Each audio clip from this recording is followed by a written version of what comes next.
Hello and welcome to the Back Nine Report. My name is Carlos Torres, along with Fred Alvader. Every week we bring some topics, hot topics to talk about in the world of golf. So, Fred, hi, how are you today? Carlos, I'm coming to you tonight from Marathon Key, which is about 40 miles east of Key West. I'm just right by the 7 Mile Bridge, which is a lot of water to go over. Mhm. It was a beautiful day here today. While the snow and cold continue in Michigan, I'm so glad I'm here and not there. We got a lot of golf to talk about tonight, so let's get right to it, Carlos. Well, I wasn't that cold as you in Michigan. I was in Texas in my home in Plano. It was a little cold, not as yours. I understand, but now I'm here also in Florida for some work this next couple of days. So I'm joining now 80 degrees, so everything will be fine. We'll see. Cool. That's why you see this hotel room. But That's a anyway, beautiful, we have a normal, couple of beautiful things. background. Yeah. Anyway, we have a couple of things we want to talk about, and the first one is about Scottie Scheffler. Finally, he's set to make his debut this season in 2025. Let's say 2025, not the season. The season started. I still can't get this wraparound thing. I don't know. I have a beef with it. But anyway, the 2025 PGA season is about to get a lot more exciting as the world class golfer Scottie Scheffler is preparing to make his highly anticipated debut, and it's going to be this week at the iconic Pebble Beach golf link. So he's all the way back there in California, is far from us. The fans and analysts, just like us, are eager to see Scheffler, known for his steady game and relentless work ethic. How he's gonna perform after this off-season break, that hand, how is it gonna be doing? He's entering the season once again as the top contender, having ended 2024, I would say, impressive stats, ranking among the leaders in greens and regulations and strokes gained to tee to green. So if his consistency holds, which is the key now after this break that he has never had, Pebble's challenging layout could play perfectly to his strengths. So, Fred, I expect him to dominate on the par threes and capitalize on the picturesque yet punishing coastal winds with his precision iron play. What do you expect from him? Well, that's the question, isn't it? We haven't seen him take this kind of time off before. He is the world number one. He's not been able to tee it up yet this year. Missed the first signature event, the Century in Hawaii. Missed the Farmers last week at Torrey Pines. But this is the second signature event of the season. He's going to be in the field, so that adds quite a bit. It will be interesting to see how he returns from that hand injury that required surgery and stitches to remove glass shards from a broken glass around Christmas time. Normally at Pebble Beach, with his accurate iron play and his accuracy off the tee, we'd put him right up, pretty much guarantee a top 10, right? But with the rust, is there going to be any rust there? Is he going to be able to hit the shots he's been hitting for the last 3 years? That's the question. Carlos, last year, let's start back in 2022. Scotty won 4 events. He won twice in 2023 and 7 times last year to go along with the President's Cup team win. He's earned over $71 million in career prize money and is a really good guy on top of all that. But missing these signature events are a big hit to try to stay in the top 50 in the world to continue to be invited to these tournaments, which feature $20 million purses and big FedEx Cup points. The event, the events Scheffler won last year were all big events. The Arnold Palmer, the Players, the Heritage, Memorial, Travelers, Tour Championship, and of course he got that second green jacket at the Masters. His numbers are off the chart, Carlos. In 130 starts, he has made 111 cuts. That's just phenomenal numbers, right? 59 top tens. Over half the time, he finishes in the top 10 with his 13 wins. So he's a clear number one in the world right now. He's been one of the brightest stars on PGA Tour during his conflict with the LIV. I sincerely hope he can return to form quickly and get back to winning big PGA Tour events, maintain his number one ranking, and do the things that we used to see him doing. Carlos, there's also a second guy making his 2025 Tour debut this week. Another popular name on tour, Jordan Spieth. Have you ever heard of him? He's a guy from Texas. I think he's one of your neighbors down there, right? He returns after a 5-month hiatus for wrist surgery. after battling wrist issues for a better part of 2 seasons. He underwent surgery in August, repair ulnar nerve damage, and he says he's pain free and he's ready to go. So we can watch Scottie and see if he can get back to his normal form. Plus, we get to see Jordan teeing it back up again, at least for the first couple days, maybe. And so, Carlos, there's one other thing about this week's tournament that I want to mention about Pebble Beach. Normally, there's 72 players in a signature event, but Pebble Beach requires 80 pros. So they had to kind of bend the rules a little bit and stretch it out. So you've got 12 golfers. You got Lucas Glover, Justin Rose, Mark Hubbard, Jake Knapp, Minwoo Lee, Bo Hostler, Taylor Moore, Eric Von Ruin, Doug Gim, Brendan Todd, and Jonathan Vegas and Keith Mitchell that are going to be in the tournament this week that normally would not be in because they need the extra players, Carlos. They do. And going back to Scottie, one thing I'm going to look forward to and see, because his putting last year fluctuated, okay? And I think that's going to be a critical factor to watch. Pebble Beach has notoriously tricky greens, so an improved short game could be the difference between a strong start and falling behind. And we're going to see pretty soon how he's going to do that. So, regarding Jordan Spieth is another one that I look forward to see. In his case, it's very different. 5 months is 5 months, but the good thing for him, I'm sure he's coming practicing. It's not the same thing as being game ready, right? You're Real not the time. Yep. same, Yep. not the Absolutely. same thing. So with him, I think the critical thing is what he's saying. He's pain free. So I look forward to see if he finally come back to that world class number one position, at least challenging, because that would be awesome. Uh, challenging Scottie Scheffler. So it would be incredible to see him, but I don't expect him to do much here on this one. So I do think that the fans can anticipate Scheffler's his characteristic calm demeanor, often sets him apart in those high pressure moments. I think a top five finish wouldn't be surprising, but don't count him out for a win. So after all, he has proven time and time again, whenever everybody thinks, nah, it's not going to be this time, he thrives in iconic settings, and this is one of them. So, Fred, one thing is for certain, all eyes will be on Scheffler as he tees it up this week. Will he Be very reaffirm that place in Golf's elite? We'll soon find out. be very surprised if he ends up with a top 10, but it's Scottie Scheffler. Anything is possible, right? Anything is possible. And you know what is possible also? Anything is possible when Rory McIlroy and Tiger Woods showdown. And that happened last night. TGL delivered a blockbuster event, right? Rory, Tiger. They were treating fans to a head-to-head clash, or at least that's what we were expecting, right? Between the two of golf's biggest icons, Rory McIlroy versus Tiger Woods. The matchup, tossed in TGL state of the art virtual arena, was more than just a showcase of their incredible skills. It was a battle of eras, right? Tiger, the past. I gotta say, it's the past. It's not the present. Rory, the present. Roy's modern dominance squared off against the legacy of Tiger. So, from the first tee shot, it was clear this wasn't gonna be a casual exhibition. McIlroy came out firing, displaying his trademark power of the tee, while Woods relied on his experience, right? The strategy, the unparalleled finesse. The two legends traded birdies, put on a clinic in shot shaping. They kept the crowd on the edge of their seats with moments of pure brilliance.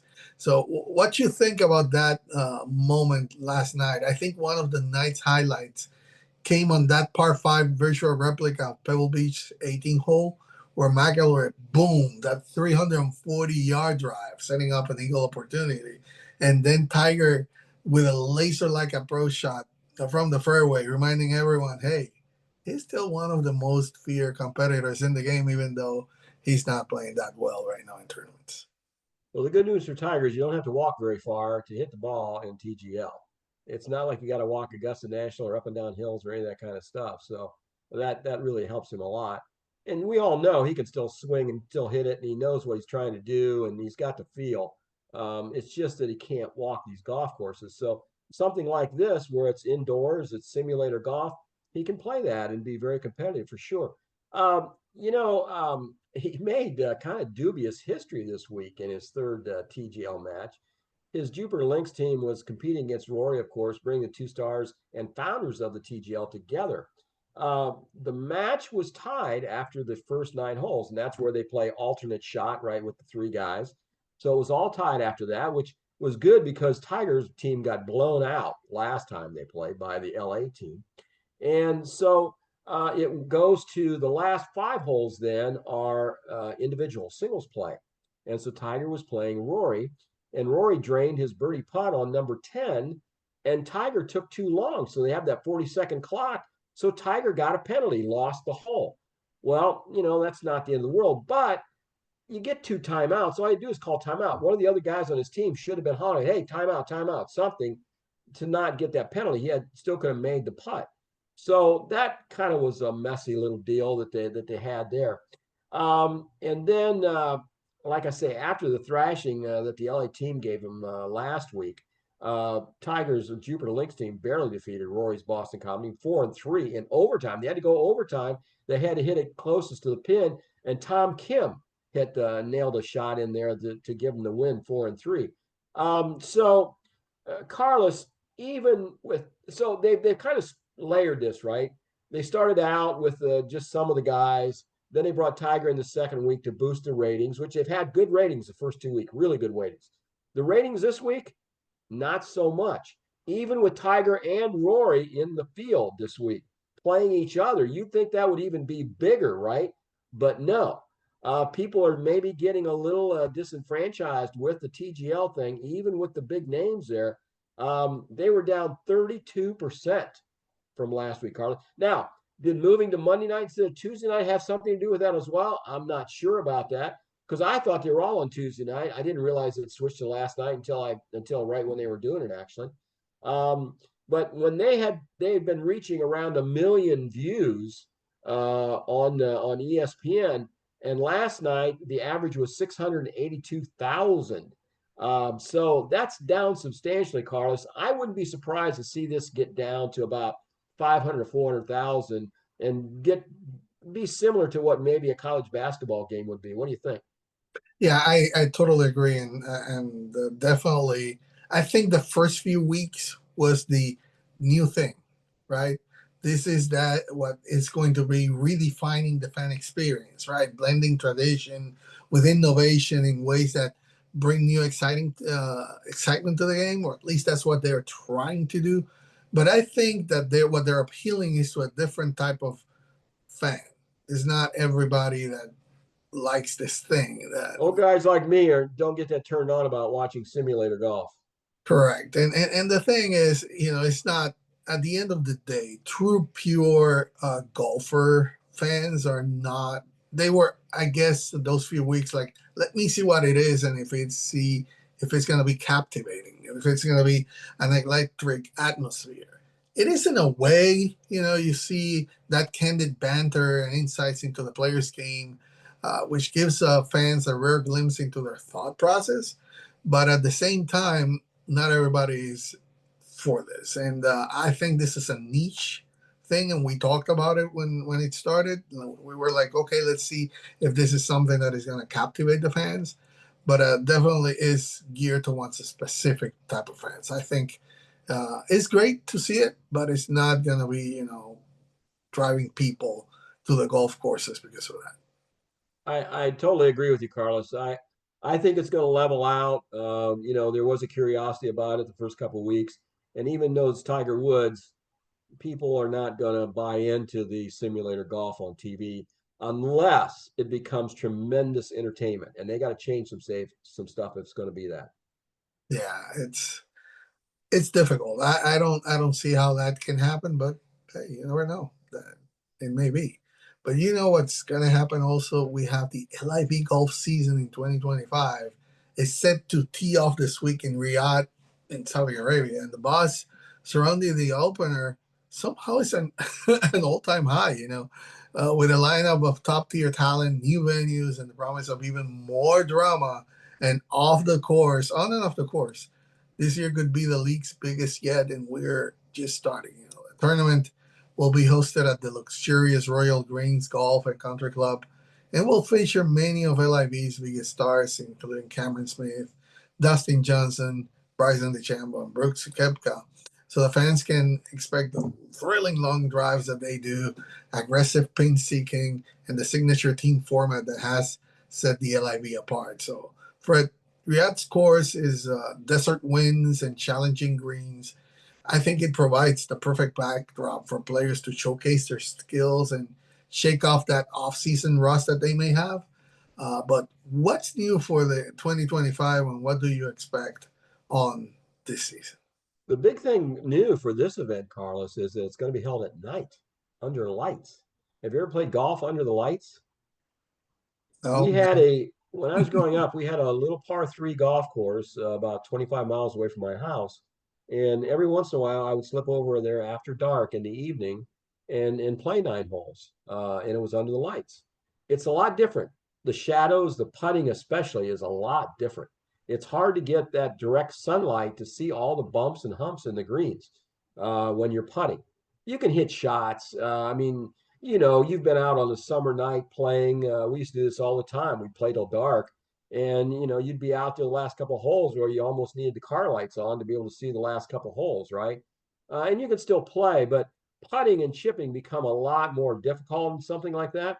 So the first round will start at 6:15 local time in Saudi Arabia, which is 10:15 a.m. in the eastern United States. So it's going to be on during the day. And Fox requested this because they wanted it to be viewed where more people could see it. And so Fox is bringing some positive stuff to their broadcasts for the LIV. It's going to feature, their big names, of course, John Rahm, Joaquin Niemann, Phil Mickelson, Brooks Koepka, Bryson DeChambeau. So, that's a pretty good lineup right there. It's probably bigger than what you're going to have at Pebble Beach for a signature event, probably. Um, the they've held a tournament here each of the last 3 seasons. Last year, the individual title was won by Joaquin Niemann, while Bryson DeChambeau's team took home the team title. The this night golf thing, we'll see how this goes. So this year's tournament, Riyadh, will be broadcast by Fox Sports and streamed on LIV Golf. And Carlos, another twist on this thing, there's going to be a new on-course reporter. Pat Perez is going to try his hand at broadcasting. So what do you think about that? I think that's a surprising yet exciting move. Uh, he is known for his larger than life personality, his candid commentary. He has years of experience on the tour, so he seems like a natural fit for this position. But what can the fans expect from him in this new capacity is the question, right?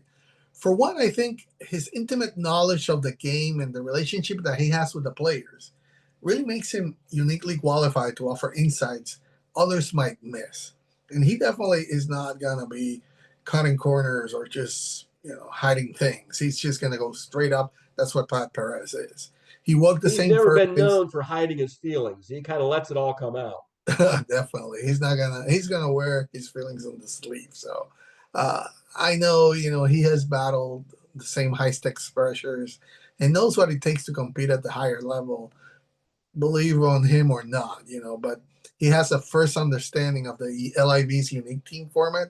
He has played there, and he knows the culture, which really gives him credibility to deliver meaningful analysis. So, but I think for at the end of the day, what's going to set him apart, and we have talked about this, is his unfiltered, no nonsense style.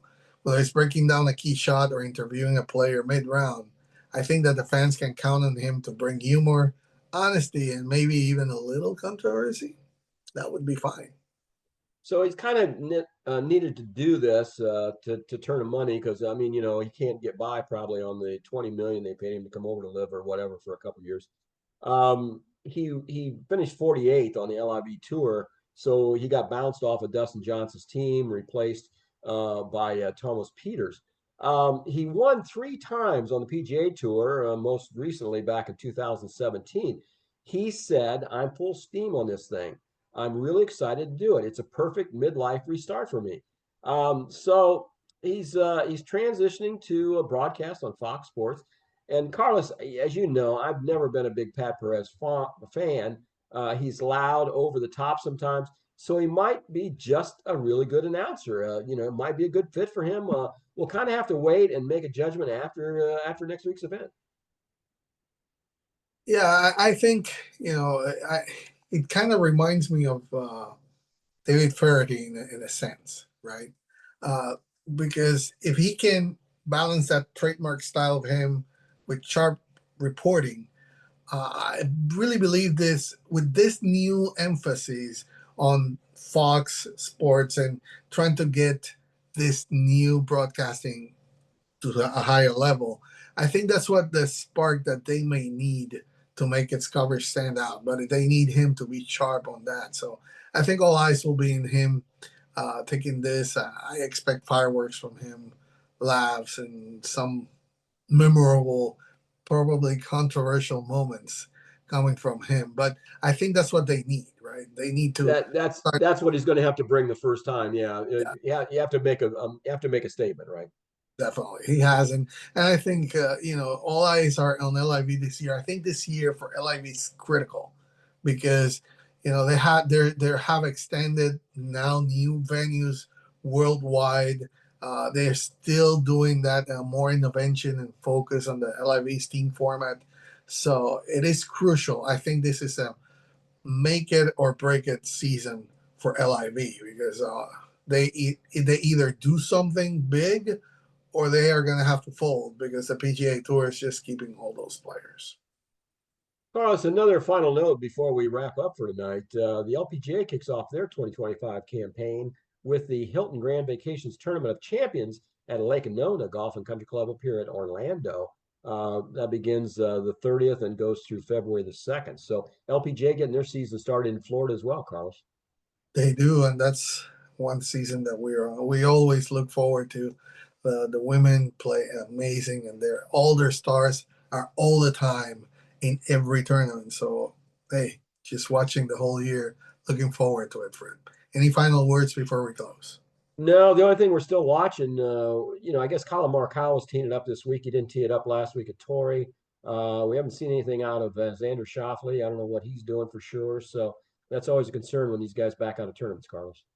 Yeah, we'll keep you posted, everybody. As soon as we know anything from them, we'll keep it bringing it to you. So thank you for joining us. It's always our pleasure to bring you the latest in the news and updates in the world of sports of golf. So remember, if you haven't done it, subscribe right now so you can keep up to date with every update that we bring you. Thank you for joining us.